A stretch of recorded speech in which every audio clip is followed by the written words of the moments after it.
We'll move forward to number 5. As a discussion, a public hearing will be held concerning the proposed revisions to ordinance number 2. Kevin, do you want to take that? Sure. Ordinance 2 was created in 1996 by the board. It was subsequently amended several times after that. And over the last, I think, couple of years, the board has kicked around the idea of taking all the amendments and suggested changes that have come up and roll them into a new ordinance ordinance. And so staff has worked with legal counsel to put together the draft that's in your packets and is out for that we're going to hold the public hearing on. A couple of the things that is in there that helps clarify some issues is that ordinance 2 funds can be used for both surface and groundwater. That wasn't fully clear in previous ones. It allows for transfer of ordinance 2 fees based on established rules. Those rules have been going through the process with staff, and I'll talk about a little bit more about those coming up in my general manager's report. But those rules will help set how it will be implemented on the transfer of ordinance 2 fees or ordinance 2 fees, and then we'll also ordinance 2 transfer. Yeah, ordinance 2 transfer. Sorry, thank you. And also allows us to start moving forward and setting some new fees on the transfer of ordinance 2 in the future. So with that, I'll back over to you to conduct the public hearing.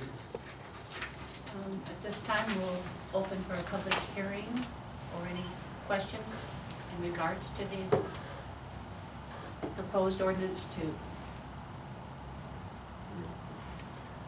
David Baldwin. My, I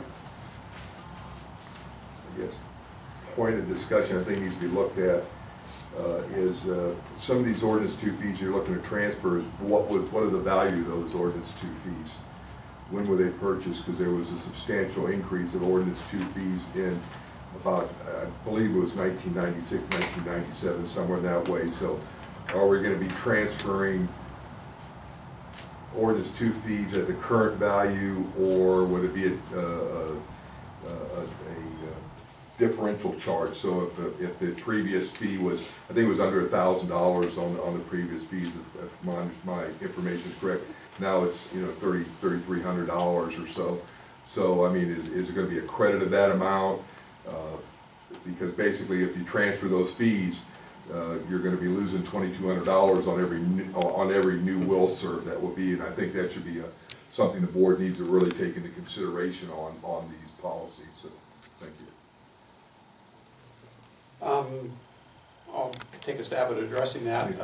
We've kicked that around as to how to handle those. In talking with legal counsel, once a ordinance 2 fee is paid on a parcel or a subdivision, that ordinance 2 sticks with that subdivision in, well, forever, and regardless of how much it was paid for at that time, there's not an opportunity to go forward and capture additional, as you suggested, if the fees go up to get more ordinance 2 fees on that, and if it goes down, there's not a chance to refund those fees. So basically, whenever an ordinance 2 fee is paid on a property, it will stay with that property. Then when it is suggested to be transferred to another property, a fee will have to be paid to cover the administrative costs by the district to keep track of that. We've discovered it's going to be a kind of an administrative nightmare to track all of those, but there's going to be a cost to the district involved in that, but we will not seek out either refunding or charging more, depending on what was paid for and what the future ordinance 2 fees will be. But this being transferred to a new subdivision? Correct.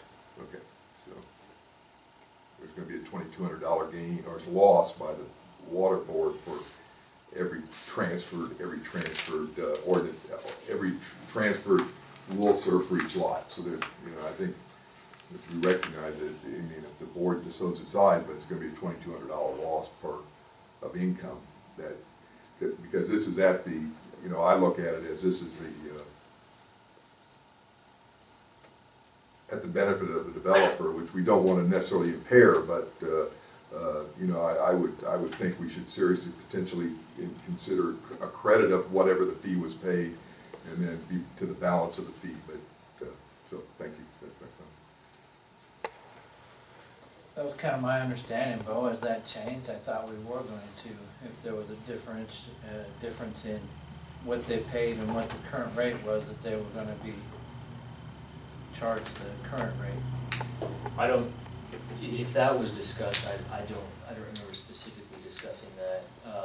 I think the way the district saw it is Ordinance 2 fees were paid. They were paid at the going rate at the time they were paid. Therefore, if they can't be used in a unique circumstance and all of the criteria and conditions are met such that the district is not going to incur unnecessary liability, that in those circumstances, if the fee is paid to cover the district's administrative costs, it could be transferred to a different subdivision. This is an item that's actually, I think it's going to come back. Is it going to come back before the board? Yes. I thought the item that came before was the same subdivision using those ordinance 2 fees within that same subdivision. That's correct. As it stands now with the district, what the board has approved is you're exactly right.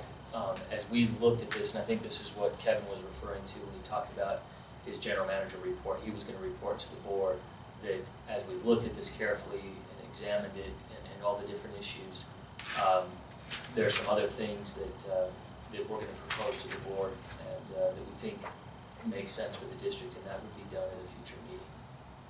But it's along these same lines. So that's not included in these. No. No, that's strictly going to be contained within the rules and regulations. All of Ordinance 2 says that is before the board today. I read them. Yeah, just says, just so that the public is aware, Ordinance 2 simply says, Ordinance 2 fees can be transferred in very limited circumstances, provided all of the conditions set forth in the rules and regulations have been satisfied. It's those rules and regulations that we're actually working on now to make sure we get something together that you guys, the board's happy with, and if so, we'll move forward.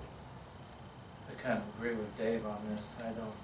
If they're in the same subdivision, yeah, I don't have a problem. If they're moving from subdivision to subdivision, I mean, I'm open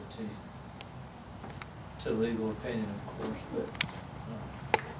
Well, if they transfer from one subdivision to the other end of town to another subdivision, at some point, where they were transferred from, they're gonna have to come in and pay Ordinance 2 to have the hookup, so,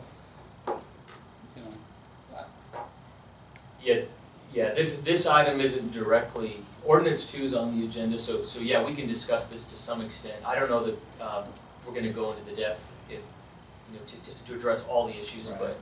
but yeah, I mean, we have come up with something that we think makes sense. From a legal standpoint, I'm comfortable with it. We've been working hand in hand in getting that together. I think from a staff's perspective as to the amount of work that would be involved, I think we've looked into that in depth, so that the fee that could be charged, that would be paid by the developers requesting the transfer, is going to be sufficient to cover all of that. And if liability is covered, then it basically comes down to a policy decision of the board of if you do or do not want developers to have the ability to do that. If in that particular situation there's going to be no other potential use for those Ordinance 2 fees that have been paid.